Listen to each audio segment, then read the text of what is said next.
और चलिए सीधी तस्वीरें दिखाएंगे। हरियाणा विधानसभा में कार्यवाही जारी है। बजट पर आज चर्चा होनी है।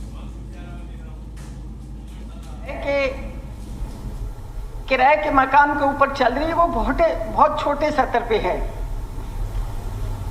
HSIDC ने जमीन देने का जठेड़ी गांव में प्रपोजल पहले से रखा हुआ है जी, और वो केवल उनके भाव के ऊपर अभी तक जो उनके पेमेंट होनी है उस चक्कर में ये रह रही है। तो मेरा मंत्री जी से ये निवेदन है कि ये रियायती दरों पर जल्दी से जल्दी ये जमीन देकर, इस गांव में बहुत मुश्किल से मैंने जमीन का अरेंजमेंट कराया है और प्रपोजल जो है खुल्लर साहब के पास पड़ा हुआ है। तो ये भाव जो जमीन का अटका हुआ है उसे जल्दी से जल्दी समाधान करें। जठेड़ी गांव और कुंडली और बड़मलिक गांव में लगभग 2 लाख लेबर क्लास रहती है और उस छोटे स्तर की डिस्पेंसरी में उन लोगों का काम नहीं चल रहा। इसलिए यहाँ पर डिस्पेंसरी की बिल्डिंग बनाना और डिस्पेंसरी की कैपेसिटी बढ़ाना बहुत बड़ी ज़रूरत है जी। अध्यक्ष महोदय, आदरणीय मेंबर साहिबा ने ठीक कहा है कि ये किराए की बिल्डिंग में चल रही है। प्रदेश में लगभग 50 ऐसी ESI डिस्पेंसरीज हैं जो रेंटेड बिल्डिंग्स में चल रही हैं और हम इन सब को अपने अस्पताल बनाकर हम कंस्ट्रक्शन करना चाहते हैं। कल बजट में मुख्यमंत्री महोदय ने ये बताया है कि ये रियायती दरों पर HSPP, HSIDC या पंचायतों से इसके लिए ज़मीन दी जाएगी और जैसे ही ये ज़मीन मिलेगी हम सबको स्थानांतरित करना चाहते हैं। जहाँ तक बहन जी ने पूछा है, तो इसके लिए ये जो किराए के में आपकी डिस्पेंसरी चल रही है, HSPP में 1.23 एकड़ की 58 सेक्टर में जगह आइडेंटिफाई कर ली गई है और उसको अपने लेने के लिए प्रस्ताव बनाकर केंद्रीय सरकार को भेजा गया है। इसके अतिरिक्त वहाँ पर डिमांड को देखते हुए, जैसे मेंबर साहिबा ने कहा है, तो केंद्र सरकार ने 150 बेड का अस्पताल सोनीपत में बनाने के लिए मंजूरी प्रदान की है, जिसके लिए 6 एकड़ ज़मीन को वहाँ पर आइडेंटिफाई कर लिया गया है और जल्दी ही उसको हम करके प्रपोजल बना के इसकी भी हमने केंद्र को भेज दिया है।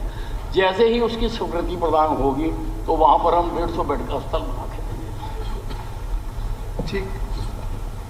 ये सरकार में ये प्रपोजल ऑलरेडी पड़ा हुआ है जी, और ज़मीन भी देने के लिए HSIDC तैयार है जठेड़ी गांव में, जो कुंडली के बिल्कुल साथ लगता हुआ एरिया है जी। अभी तक भाव उसके तय नहीं हो पाए थे, इसलिए वो रुका हुआ था। अब तो बजट में नए बजट में आपने बताया कि रियायती भाव पे ज़मीन दी जाएगी। तो मेरा आपसे निवेदन है कि जल्दी से जल्दी ये स्पेशल मेरा प्रोग्राम, मेरे एरिया का प्रपोजल मंगाएं और इसे बनाएं, क्योंकि बहुत छोटी छोटी जगह में हरियाणा में डिस्पेंसरियाँ बनी हुई हैं ESI की, जहाँ पे इतनी ज़्यादा लेबर क्लास नहीं है।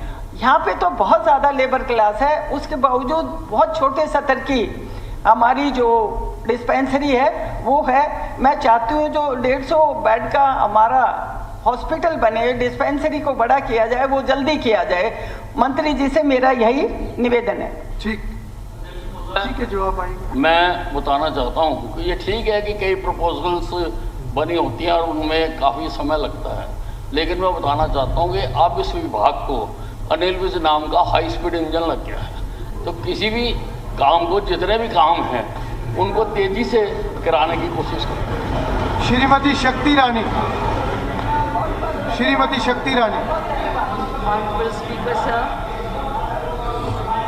जी। Honorable Speaker sir, question number. ठीक है। अभी इसके ऊपर नहीं, डॉक्टर साहब सवाल रह जाते हैं। नहीं, इस पर कोई चर्चा मत करें। ठीक है, उन्होंने कह दिया, अच्छी बात है।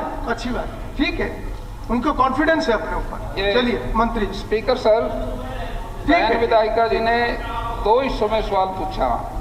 कालका विधानसभा निर्वाचन क्षेत्र में गत 3 वर्षों 24 तक 31/12/24 तक के दौरान सरकार द्वारा पशु चिकित्सा के भरे गए रिक्त पदों का ब्यौरा क्या है तथा पशु चिकित्सकों के शेष रिक्त पदों के कब तक भर जाने की संभावना है तथा दूसरा हिस्सा ये है जी, वर्तमान में पशुपालन विभाग में रिक्त पड़े पशु चिकित्सकों के पदों की संख्या कितनी है तथा उसका ब्यौरा क्या है।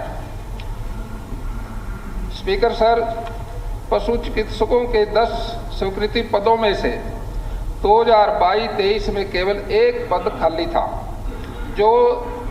जिसे वर्ष 2024 में भर दिया गया था। पूरे 10 के 10 पूरे हैं जी। और दूसरा जो सवाल था, राज्य में पशु चिकित्सकों के कुल 1184 स्वीकृत पद हैं, जिसमें से 1027 भरे हुए हैं।